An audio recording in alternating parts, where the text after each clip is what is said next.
দেখুন, হিন্দু জ্যোতিষ মতে আমরা পূর্বজন্মে বিশ্বাসী হয়ে থাকি।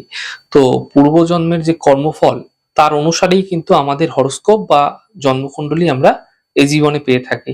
তো সাধারণভাবে জন্মকুণ্ডলীতে প্রত্যেকটা ভাবের সঙ্গে পাস্ট লাইফের কোনো না কোনো সম্পর্ক অবশ্যই পাওয়া যায়।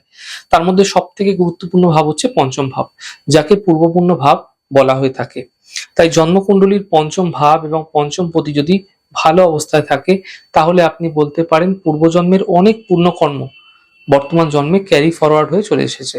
ফলে দৈব অনুগ্রহ হয়ে বর্তমান জন্মে অনেক লাভ কিন্তু আপনি দেখতে পাবেন আপনার জীবনে। পক্ষান্তরে পঞ্চম ভাব এবং পঞ্চম পতি দুর্বল হয়ে যায় বা পীড়িত হয়ে যায়, দৈব রসে কিন্তু জীবনে হঠাৎ করে বাধা বিপত্তিও চলে আসতে পারে, যার কারণে আপনি কিন্তু কোনো বিষয়গুলিকে সঠিকভাবে বুঝতে পারবেন না, খুঁজে পাবেন না। আমাদের হরোস্কোপে এই পঞ্চম ভাবের রেজাল্ট ক্যারি করবে পঞ্চমপতি গ্রহটি। তো প্রথমে নিজের জন্ম কুণ্ডলীর পঞ্চমপতি গ্রহটাকে মার্ক করুন। ধরুন বৃষ লগ্ন, যে জন্মছকটা দেখতে পাচ্ছেন, তো এই জন্মছকে পঞ্চমপতি গ্রহ হচ্ছে কন্যা, কন্যা রাশির মালিক হচ্ছে বুধ।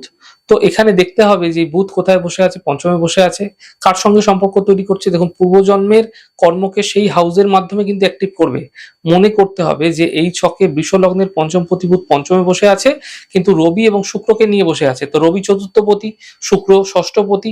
তো ষষ্ঠপতি এবং চতুর্থপতির সঙ্গে একসাথে বসে আছে। তো ষষ্ঠপতি এবং চতুর্থপতি সম্বন্ধীয় শুভফল আপনার জীবনে মিলতে দেখা যেতে পারে। এবং ষষ্ঠপতির এবং চতুর্থপতির ফল দৈব কৃপায় আপনারা পেতে পারেন। দেখুন, ষষ্ঠ ভাব ফাইন্যান্সিয়াল গেন, কম্পিটিশনে জয়লাভ, চাকরি ইত্যাদি। কিন্তু চতুর্থ ভাব মায়ের সঙ্গে ভালো সম্পর্ক, গৃহ সম্পত্তি লাভ এবং শিক্ষা জীবন ইত্যাদি কিন্তু দেখিয়ে থাকে। এই সমস্ত হাউস রিলেটেড ফলগুলো কিন্তু আপনি এই জীবনে এক্সপিরিয়েন্স করতে পারবেন, দেখতে পারবেন। তার পিছনে কিন্তু আপনার পূর্ব পুণ্যের হাত অবশ্যই থাকবে। পূর্বজন্মে এই ভাবগুলি সম্বন্ধীয় অনেক ভালো কাজ আপনি করেছেন। যেমন হতে পারে ষষ্ঠ ভাব, অর্থাৎ পূর্বজন্মে কোনো রোগীর সেবা করেছেন। হতে পারে চতুর্থ ভাব, পূর্বজন্মে মায়ের কোনো সেবা করেছেন, অনেক দায়িত্ব পালন করেছেন, যার ফলে বর্তমান জন্মে পূর্বপুণ্য ফল হয়ে চলে এসেছে। এবং এখান থেকেই আপনি বর্তমান জন্মে ফললাভ করতে দেখতে পাচ্ছেন।